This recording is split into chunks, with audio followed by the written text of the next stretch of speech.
तारीख थी 10 अप्रैल 1912 और जगह थी इंग्लैंड का साउथहैम्पटन। दुनिया का सबसे लग्जोरियस और सबसे बड़ा शिप यानी कि आरएमएस टाइटैनिक अपने पहले सफर के लिए बिल्कुल तैयार था। लाखों लोग इस जहाज को गुड बाय कहने आए थे। टाइटैनिक की मैन्युफैक्चरिंग 1909 में शुरू हुई थी। उस वक्त टाइटैनिक को बनाने में 1.5 मिलियन यूरोस का खर्च आया था, जो कि आज के हिसाब से 400 मिलियन यूएस डॉलर यानी 3200 करोड़ इंडियन रुपीस बनते हैं। दुनिया भर में इसकी मार्केटिंग एक तेज, एडवांस और अनसिंकेबल शिप के तौर पर की गई थी। इस जहाज की स्पीड और इसकी वास्टनेस को देखकर ही इसके कैप्टन एडवर्ड स्मिथ ने कहा था, even God couldn't sink this ship, यानी कि खुदा भी इस जहाज को नहीं डुबा सकता। दोपहर ठीक 12 बजे टाइटैनिक ने अपने सफर की शुरुआत की। इस जहाज में 2240 लोग सवार थे, जिनमें मुसाफिरों के अलावा जहाज का क्रू भी शामिल था। इस जहाज को 17 अप्रैल 1912 की सुबह न्यूयॉर्क पहुंचना था। ये जहाज 3 हिस्सों में बटा हुआ था, फर्स्ट क्लास, सेकंड और थर्ड क्लास। साल 1912 से लेकर के आज तक के इन्फ्लेशन रेट को अगर ऐड कर दिया जाए तो टाइटैनिक के फर्स्ट क्लास का टिकट $4,591 यानी कि 3,77,000, सेकंड क्लास का $1,834 यानी कि 1,50,000 और थर्ड क्लास का $1,071 यानी कि 88,000 रुपए किराया था। जहां फर्स्ट क्लास में उस वक्त के बड़े बड़े एक्टर्स और अमीर तरीन बिजनेसमैन शामिल थे, वहीं थर्ड क्लास में वो मजदूर और इमिग्रेंट्स थे जो रोजगार और बेहतर जिंदगी की तलाश पे यूएसए जा रहे थे। आसमान साफ था और तूफान का दूर दूर तक नामो निशान नहीं था। लिहाजा कैप्टन एडवर्ड स्मिथ ने जहाज को फुल स्पीड पे चलाने का हुक्म दिया और कुछ ही देर में ये जहाज 42 किलोमीटर पर आवर की स्पीड से समुद्र के सीने पर दौड़ रहा था। वैसे तो सब जानते हैं कि टाइटैनिक एक बर्फ की बड़ी सी चट्टान से टकराकर डूबा था, लेकिन इस जहाज के डूबने के पीछे सिर्फ यही बर्फ की चट्टान नहीं थी।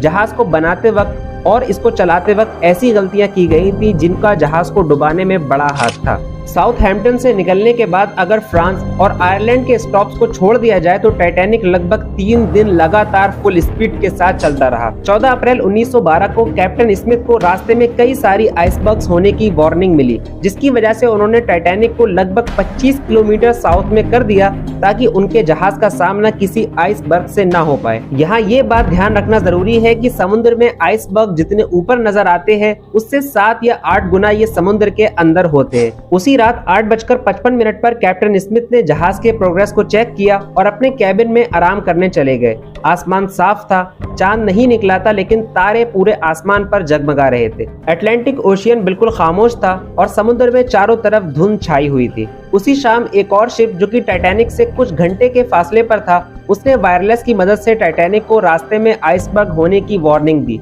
रिपोर्ट्स की माने तो ये वार्निंग कम से कम 6 बार दी गई थी, लेकिन इसको टाइटैनिक के वायरलेस ऑपरेटर की लापरवाही कहें या टाइटैनिक की बदकिस्मती, ये अहम वार्निंग इग्नोर कर दी गई। पुराने जमाने में जहाज की छत पर एक छोटा सा स्टेशन बना होता था, जिसमें 1 या 2 लोग आगे का रास्ता देखने के लिए हर वक्त मौजूद होते थे। उस वक्त टाइटैनिक के स्टेशन पर भी 2 लोग मौजूद थे। उनमें से एक का नाम था फ्रेड फ्लीट। इसको ऐसा लगा कि जहाज के सामने कोई बड़े से शेप की एक चीज है जिसके पीछे आसमान के तारे छिप रहे हैं। जब जहाज थोड़ा और आगे बढ़ा तब रेड फ्लीट को ये महसूस हुआ कि ये तो एक जायंट आइसबर्ग है। उसने फौरन ब्रिज पर कॉल करके कहा, आइसबर्ग डेड अहेड, यानी आइसबर्ग बिल्कुल सामने है। ब्रिज पर मौजूद ऑफिसर ने जहाज को लेफ्ट साइड पर मोड़ने के ऑर्डर दे दिए, लेकिन ये बात भी याद रखने की है कि टाइटैनिक उस वक्त 42 किलोमीटर पर आवर की स्पीड से जा रहा था और आइसबर्ग से सिर्फ 400 या 500 मीटर की दूरी पर ही था।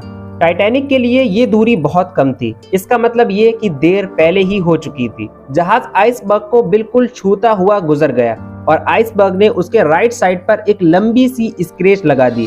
उस वक्त रात के 11:40 हो रहे थे। क्योंकि उस वक्त वेल्डिंग टेक्नोलॉजी इतनी एडवांस नहीं थी, लिहाजा जहाज की प्लेटें रिवर्ट के जरिए जोड़ी गई थी। टक्कर की वजह से ये रिवर्ट खुल गई और जहाज के निचले 5 कंपार्टमेंट्स में पानी भरने लगा। 11:48 पर कैप्टन स्मिथ को उठाया गया। उन्होंने जहाज के इंजन को स्टॉप किया और फौरन नीचे के कंपार्टमेंट्स चेक किए। जब उन्होंने देखा कि पानी से 5 कंपार्टमेंट पूरे भर चुके हैं तो उन्हें पता लग गया कि टाइटैनिक का सफर यहीं तक था और अब ये जहाज समुद्र के अंदर जाकर रहेगा।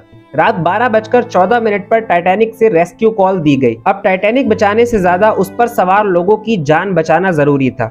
जहाज में ऐलान करा दिया गया कि सब लोग लाइफ बोट्स स्टेशन पहुंचे। यहाँ ये बात बताते चले कि टाइटैनिक में लगभग 32 लाइफ बोट्स कैरी करने की एबिलिटी थी, लेकिन उसके बावजूद इस पर सिर्फ 20 लाइफ बोट्स लाई गई थी। शुरुआत में मुसाफिरों को लगा कि ये कोई प्रैंक या मजाक है और उन्होंने इस अनाउंसमेंट पर बिल्कुल भी ध्यान नहीं दिया। यहाँ तक कि कुछ लोग तो बर्फ के उन टुकड़ों से खेलने भी लगे थे जो टक्कर की वजह से टाइटैनिक पर आकर गिर गई थी, क्योंकि हर किसी का यही मानना था कि टाइटैनिक एक अनसिंकेबल शिप है, यानी ये जहाज नहीं डूब सकता। दूसरी बात ये कि शिप एयरप्लेन की तरह नहीं होते कि खराबी होते ही कुछ ही सेकंड में क्रैश हो जाए, बल्कि उनको डूबने में कई घंटे लगते हैं। 12:25 पर एसएस कार्पेथिया नाम के एक जहाज ने टाइटैनिक के रेस्क्यू कॉल का जवाब दिया, लेकिन उस वक्त ये जहाज टाइटैनिक से 107 किलोमीटर की दूरी पर था।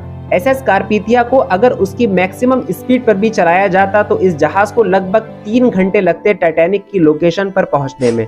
रात के 12:40 पर पहली लाइफ बोट पानी में उतारी गई। लोगों की नॉन सीरियसनेस का अंदाजा आप इस बात से लगा सकते हैं कि उस लाइफ बोट की 62 में से 37 सीटें खाली थी। जैसे जैसे नीचे के कंपार्टमेंट्स में पानी भर रहा था, वैसे वैसे जहाज का अगला हिस्सा ऊपर की तरफ उठ रहा था, और जब जहाज ट्रिम होना शुरू हुआ तब लोगों को इस बात का अंदाजा हुआ कि हाँ, सच में टाइटैनिक डूब रहा है, और तब लोग पैनिक हो गए और जहाज में भगदड़ शुरू हो गई। रात की 1:45 पर जहाज से आखिरी बोट नीचे उतारी गई।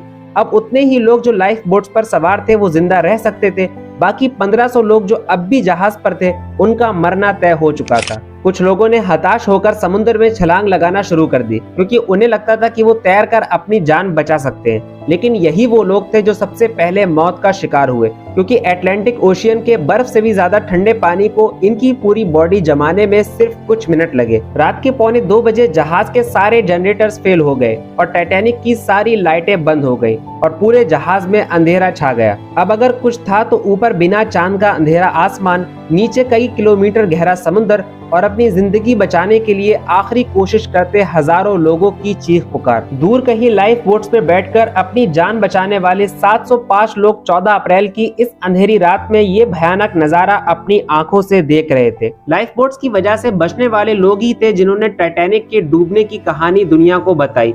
अगर ये लोग भी ना बचते तो शायद दुनिया में किसी को पता ही नहीं लग पाता कि अपने वक्त के सबसे बड़े, सबसे तेज और सबसे एडवांस शिप को समुद्र खा गया या आसमान निगल गया। जैसे जैसे पानी का वजन बढ़ता जा रहा था, वैसे वैसे टाइटैनिक का अगला हिस्सा ऊपर उठता जा रहा था, और जब ये दोनों हिस्से अपोजिट डायरेक्शन में हो गए तो सारा दबाव बीच वाले हिस्से पर पड़ने लगा।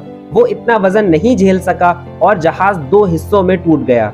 टाइटैनिक का पिछला हिस्सा लगभग 80 किलोमीटर पर घंटे की रफ्तार से समुद्र के अंदर जाने लगा। इतनी स्पीड होने की वजह से जब ये समुद्र के बॉटम पर जाकर लगा तो पूरी तरीके से तबाह हो गया और इसके कंपार्टमेंट्स एक दूसरे पर चढ़ गए। और फिर 2:20 पर यानी कि आइसबर्ग से टक्कर लगने के 2 घंटे 40 मिनट के बाद जहाज का अगला हिस्सा भी समुद्र की गहराई में गुम हो गया। और इस तरीके से मॉडर्न मैरीन हिस्ट्री का ये सबसे दर्दनाक हादसा पेश आया। अगर रिवर्स करके इस पूरे सफर के बारे में सोचें तो आइसबर्ग से टकराने के अलावा शुरू से टाइटैनिक की तेज स्पीड, आइसबर्ग की वार्निंग को नजरअंदाज करना, 32 की जगह 20 लाइफ बोट्स कैरी करना, ये वो गलतियां थी जिनकी वजह से ये हादसा और भयानक हो गया। टाइटैनिक की कोई भी वीडियो या फोटो इस दुनिया में नहीं है। इस जहाज की सिर्फ एक वीडियो बनाई गई थी जब ये साउथहैम्पटन से रवाना हो रहा था, और वही रियल फुटेज आप इस वक्त स्क्रीन पर देख रहे हैं। असल में आप टाइटैनिक के नाम से जितने भी फोटोज और वीडियोस देखते हो वो इसकी सिस्टर शिप ओलंपिक की है। वैसे आपका टाइटैनिक ट्रेजेडी के बारे में क्या कहना है, हमें कमेंट सेक्शन में जरूर बताइए। चलिए अब इस वीडियो को यहीं खत्म करते हैं, इस उम्मीद के साथ कि वीडियो आपको पसंद आई होगी। वीडियो पसंद आने पर वीडियो को लाइक और शेयर करके KW प्रेजेंट को सब्सक्राइब जरूर कर दें। मिलते हैं अगली वीडियो में, तब तक के लिए अलविदा।